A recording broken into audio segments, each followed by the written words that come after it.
Hey everyone, how's it going? So my name is Casper, and I'm currently the Director of Community at Startup Song. Now, before we go into pitching, maybe a few words about Startup Song. We are an accelerator for top-notch tech teams, and we focus heavily on business development. Now, we've been running for about 7 years now in Finland, and our 15th batch started 2 weeks ago. So far, we've had 208 alumni companies go through the program, and they've raised a total of 110 million US dollars in funding after the program. So that means that on average, every team that enters Startup Sauna ends up raising within 3 to 18 months about $500,000. Now, in the next 15 minutes, I'll be talking about pitching and how we teach pitching at Startup Sauna. Why do we pitch? Why is it important to pitch? To who do we pitch? The basic pitching structure, and then some of the details on how to act and behave on stage, and a bit of the do's and don'ts. So let's start by looking at why to pitch. Why to pitch in general. Now, the most important thing is when you're on stage, you are pitching to ask something.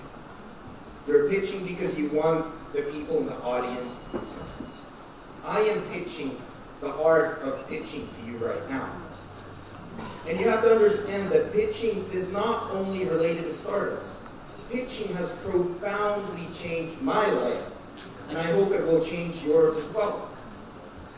It doesn't matter if you're a startup pitching on stage, if you're applying for a new job, if you're asking a girl or a boy out on a date. Essentially, that's pitching. Now, the most important thing was an ask, but why else to pitch? You have to be able to explain your message so that it doesn't change. Now, a great example is that I'm a startup pitching on stage. I'm pitching to you guys. Now, in 2 weeks, when you happen to meet at an event and talk about what I've said on stage, have you understood the same message? So you have to be able to explain so that the message doesn't change. How many of you know what the mom test is? Okay, one or two. You should actually read the book, but essentially, you should be able to pitch your idea to your mom. If she cannot understand it, you're pitching it in the wrong way. No matter how complex an idea. And okay, here it's the mom test, but it can be your grandma or your 5-year-old daughter or your cousin or whoever. But you have to be able to explain it to anyone so that the message doesn't change. And you never know who people know. Even if you think that the audience isn't relevant for you, when you're on stage as a startup, you're not only pitching to the audience, but you're pitching to the network of the audience. There might be an investor who doesn't give a crap about what you do, but they might know 5 other investors who are not in the audience, who are actually interested in your industry. So you never know who people know. And essentially, it's about convincing and storytelling. People inherently love stories. You've been to those presentations when there's a slide and someone smacked the whole PhD on it with a bunch of text. And you're like, oh God, come on. But you've been to those presentations as well, where there are a lot of pictures, a lot of visuals, videos, little text, and a story. And most of you remember those better than only data.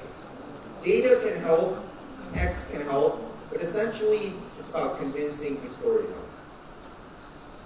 Now, what should a typical pitch include? How do you really start a pitch? How did I start today? Hi, I'm Casper from Startup Sauna. Startup Sauna is an accelerator for top-notch tech teams, and we focus heavily on business development. Short, concise tagline or a slogan. What do you do? You don't have to explain everything you do, but somehow relate it to your company.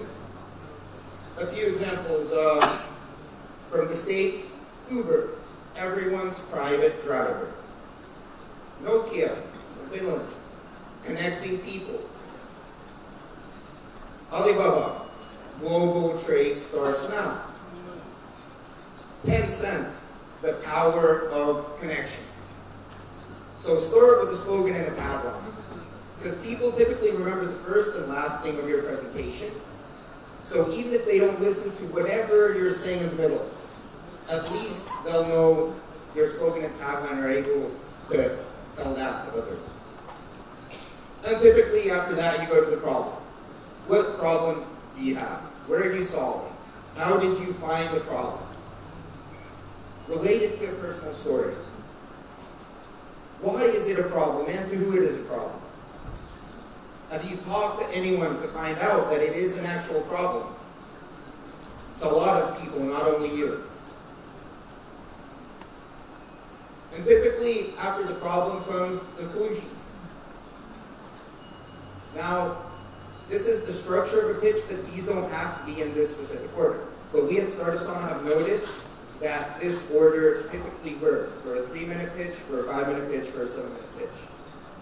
So state who you are, what the problem is, and what's your solution. And what's the value you provide. The problem is life without your product. Solution should be great. Life is awesome with your product. Show the value. And why is your solution better than everyone else's? How did you come up with your solution? And typically then, investors especially want to know the business model and the market. What's your target market? Why is that particular market your target market? How do you make money? We're selling this hardware for $19.99. Or we have a monthly subscription of $9.99. How do you make money and who you're selling it to? So your business model and what's the market.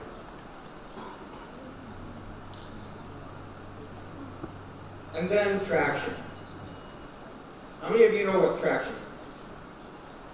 Traction? Okay, only a few. Essentially, traction is anything that portrays someone's interest in what you do.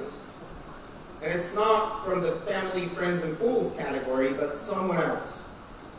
Traction can be, you have 10,000 downloads. Traction can also be, we talked to 20 customers and 12 of them said they would buy the product. Or we have 5 Facebook likes or Twitter likes. But traction, it basically means anything that's not in the family, friends, and fools circle that portrays someone's interest in your product. And the best kind of traction is paid users. Because that just means someone is willing to pay for what you offer. Now that's the biggest validation that a startup can get, is to get their first paid customer. And after that, the competition. Why is competition important? Well, investors are investing in either your company or your competition. So why are you better? What makes you better than your competition? What features does your product or service have that beats the competition? And the most important one is team. Why is team important? Because investors would rather invest in a great team with a shitty idea than a shitty team with the world's best idea. Because if the team is great, it doesn't matter what idea it is, that they can pivot. But if the team is bad, it doesn't matter if the idea is the best in the world. They're not going to be able to execute anyway. So team is the most important thing in your startup. And why is your team better than any other team with the same set of CVs? You know, you see a lot of pitches with people going on stage and saying, we have a combine of 50 years of experience in business development. Now, who gives? In this room, we have a combined experience of 10,000 years in anything we decide. So why is your team better than any other team with the same set of CVs? And then ask, you always pitch to ask something. Hey, we need 500,000 to scale up our sales and marketing. And don't say we need 500,000 if you're a startup. Don't say we need this amount of money to stay alive for 12 months or stay alive for 18 months. But say what you're actually going to do with the money. We're going to get our first 1,000 customers. We're going to make the first 500 products test batch. But you ask for something, and you don't have to ask for investment either. Hey, everybody tweet about us right now. Everybody share in your WeChat a moment about this particular session. And lastly, a slogan and tagline. And they don't have to be in that specific order, as I mentioned, but that order we've seen at Startup Sauna actually is memorable and helps. Now, a few generalizations at the end, wrapping up the presentation. This is not rocket science, but typically a lot of people fail in this as well. When you're done, you say thank you. And stop. Thank you is the magic word for applause. That means to the audience, everybody start clapping. And after that, I'd be happy to answer any of your questions. Questions, be ready for everything. Come on, you're a startup, you should know the market. And typically 80% of the questions are about the same. They're about competition, they're about team, they're about traction. So you should really know your shit. Even if the pitch isn't that great, if your Q&A, if you rock the Q&A, that can have a great effect. For example, Slush 2014 presentation, and Brightly, who won it out of 1,200 companies. Their pitch was, okay, but they rocked the Q&A. You can see it on YouTube. Slush 2014 winning pitch. And then about the slides. No bullet points. And this is if you're presenting, not sending an investor deck, but you're presenting on stage. Don't have a generic email. No one wants to send an email to contact@startupsauna.com. They want to know that there's an actual person on the other end and not a generic email. Have a logo on all the slides. Show that you're distinguishable. Have a logo. If people don't listen to your pitch, they at least know how to find you after. And you use a lot of pictures. And about the presentation, don't look at your slides all the time. The slides are here to support you, not the other way around. And talk in the mic. I should have said this talk in the mic before the panel. Because a lot of people, they start talking in the mic when they turn their head. People really don't hear. A good rule of thumb is to keep it here. You can do somersaults or run around the building. It doesn't matter. Everyone hears what you're saying. You keep it here. When you get more comfortable, you can move it here. And don't look at the ground all the time. You can, but don't stare at the ground. And have eye contact with all your audience. You don't have to look at every single one, but just skim through it. And look about yay high above their heads. You guys in the back don't know if I'm looking at your eyes or not. Skim through the audience, so don't apologize ever. Don't apologize, it's negative vibe. A lot of times people say, I'm sorry I'm late, or I'm sorry for my English. You can always turn a sorry into a thank you. Thank you for understanding my English. As you can see, it's my second language. If you're late, don't say sorry I'm late. Say thank you for your patience. It's a totally different vibe. And as I mentioned, it's essentially about storytelling. Tell a story throughout the pitch, throughout the structure, because people inherently remember stories. And lastly, stretch the heaven and hell.